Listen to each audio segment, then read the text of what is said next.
Jacob was listening to Teddy on his Bluetooth as we walked along the fabulous display of roses. I picked several blossoms and buried my nose in them. It was then that I noticed a gendarme waving his stick at me. "No, no, no, madame," he said in a thick accent. Jacob spoke rapidly to the policeman and quickly ushered me away. "They can arrest you for stealing flowers, baby, especially in the Tuileries. It's a national monument park." "Goodbye, Marianne. We'll be in touch." Jacob joined us in the hallway, and we walked rapidly towards the exit. I shivered in the cold air, anxious to get away from there. Glenn opened the door, and we stepped outside into the sweltering blast of a cloudless Utah afternoon. Across the parking lot, our driver emerged from the car and waved.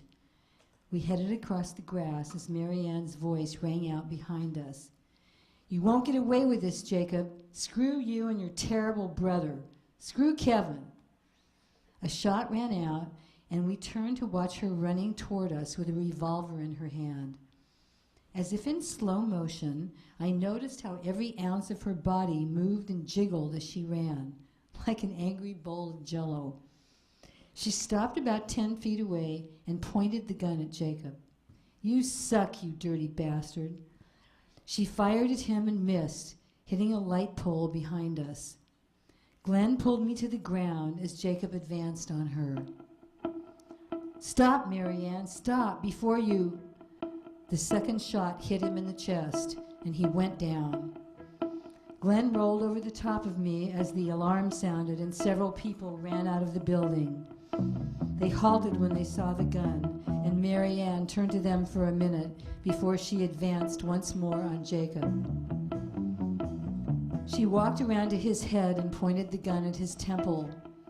Suddenly, Glenn saw his chance and leaped over to grab her ankles. He knocked her down as the gun went off, and the gang of medics came to the rescue. They grabbed Marianne and held her while the police and fire trucks arrived.